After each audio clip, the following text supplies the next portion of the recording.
तो आज वंदे मातरम यानी राष्ट्रगीत को 150 साल पूरे होने पर एक विशेष कार्यक्रम इस वक्त हो रहा है जिसमें प्रधानमंत्री शामिल होने पहुंचे हैं। आइए सुनते हैं। आभार आप सभी का। निवेदन आप सभी से, सभी अपना अपना स्थान ग्रहण करें। सभी विराजें अपने स्थान पर। देवियों सज्जनों, बीते 150 वर्षों से जो गीत भारत की सामूहिक चेतना का अमर स्वर बनकर इस धरा पर गूंजा है,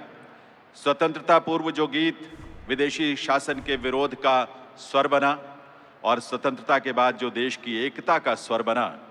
हमारी राष्ट्रीय चेतना की अभिव्यक्ति का स्वर बना, वंदे मातरम के 150 वर्षों का ये स्मरणोत्सव उसी राष्ट्रीय चेतना का उत्सव है। ऐसे अनुपम गीत के गौरवशाली ऐतिहासिक और सांस्कृतिक विरासत का स्मरण करने,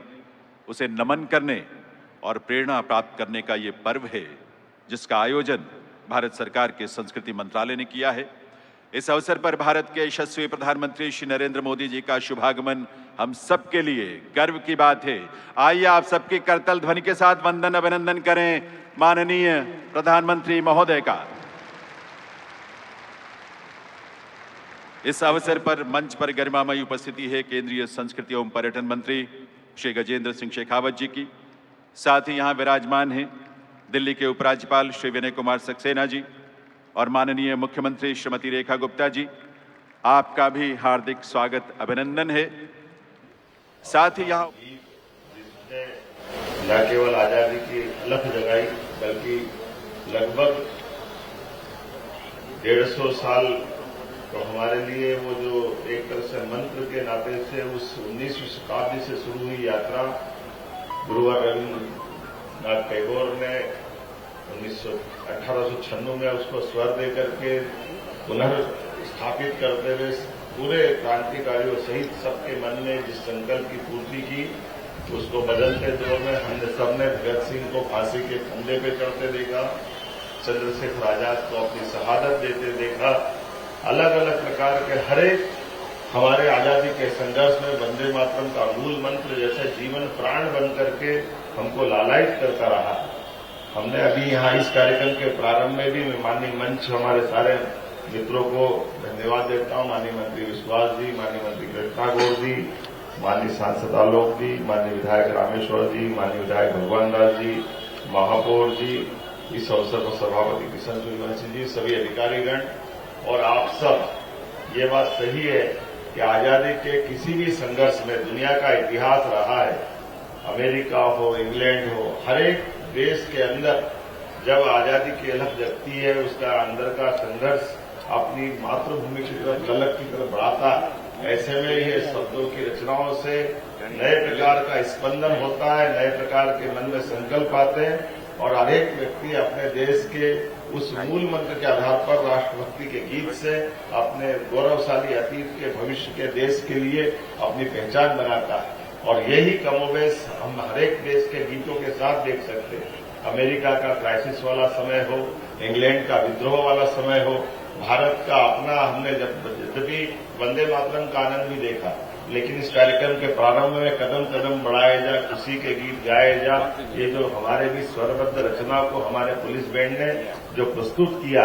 इस प्रस्तुत करने वाले गीत में ये हमारे आजादी के नेताजी सुभाष चंद्र बोस के उस आजादी घोष से जुड़ता हुआ दिखाई देता है। जैसे कि बनाया गया था दीक्षित जी ने गीत, बाद में कविवर राम सिंह ठाकुर जी ने इसको शब्दबद्ध करते हुए संशोधित रूप में दिया और ये आजादी का अपना अब एक तरह से संघर्ष वाले उस सारे दौर के दरमियान ये भी एक अपना अलग दौर में पहुंचा। और इतना ही नहीं, जैसे हमने अगर बंकिम चंद्र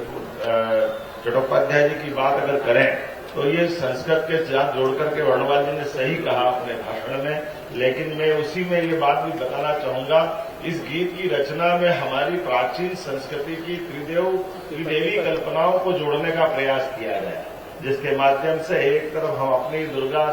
दशप्रहण धारणी दुर्गा की ताकत से हमारे अपने अतीत के गौरवशाली पृष्ठ में हमारी अपनी सांस्कृतिक विरासत से भी हम गर्व करते हैं और कमला कमल दल बिहारिणी इसका मतलब महालक्ष्मी का भी स्मरण करते हुए इस गीत के माध्यम से जोड़ने का और हमारी सांस्कृतिक विरासत में महालक्ष्मी का जो प्रताप है ये उसके प्रति भी नमन है। और वीणा जो हमने अपनी माँ सरस्वती के प्रति जो इसमें कल्पना की है, कामना की है, यद्यपि चटर्जी ने इसको स्वरबद्ध करते हुए और उसकी लिपिबद्ध करते हुए आनंदमठ नामक उपन्यास के माध्यम से दुनिया के बीच इस गीत को रखने का प्रयास किया और वहां से उठा करके अंदर की जो अंतर्गत भावना, ये हजारों हजार साल वाली हमारी गौरवशाली उस प्रतिष्ठित भावना का पुनर्जागरण का एक काल था, जिसके कारण से हम आज भी उस भावना के आधार पर लोग बड़े गजब है। इस मामले में भी देखना चाहिए कि हमारी ये त्रिदेवियों की कल्पना हजारों हजार साल वाली, जो समझदार है वो नादानी से चुप रह करके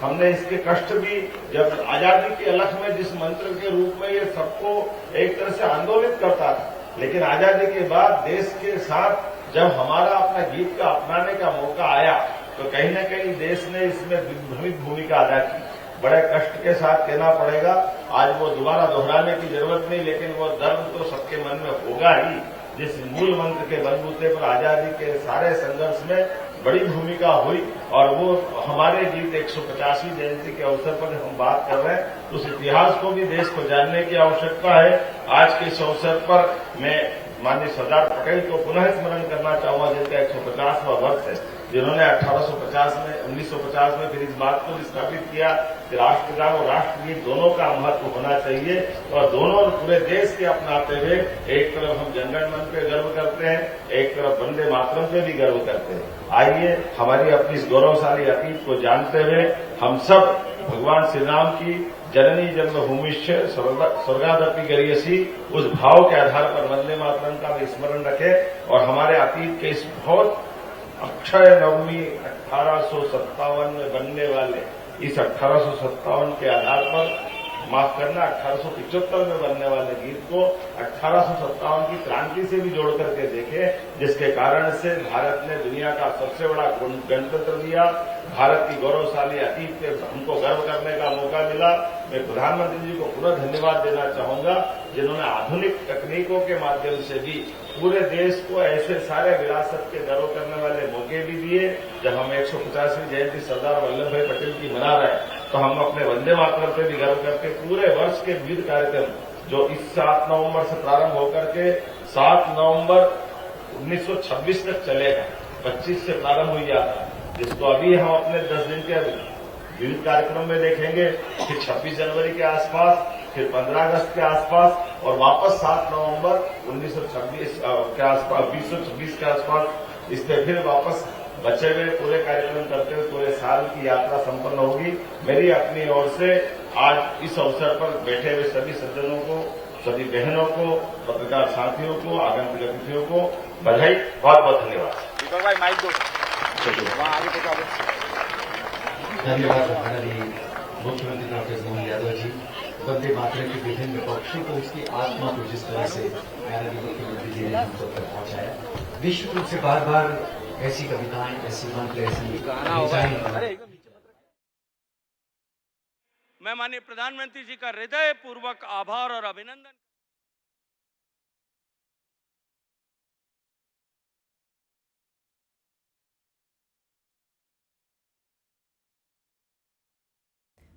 तो देश के राष्ट्रीय गीत वंदे मातरम के आज 150 वर्ष पूरे हो रहे हैं और आप देखिए 7 नवंबर 1875 वो दिन जब बंकिम चंद्र चट्टोपाध्याय ने ये रचना हमारे स्वतंत्रता आंदोलन की आत्मा को रचा था। ये केवल एक गीत नहीं, कविता नहीं है, बल्कि भारत की एकता, त्याग और मातृभूमि के प्रति अटूट श्रद्धा का प्रतीक है। तो आपको बता दें कि वंदे मातरम हमारा राष्ट्रगीत, ये गीत देश में एकता, देशभक्ति और युवाओं में नई ऊर्जा का प्रतीक बना हुआ है।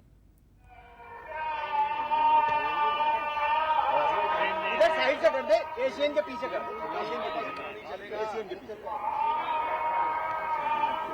एशियन के पीछे कर दे, अरे इधर कर दे कॉर्नर के।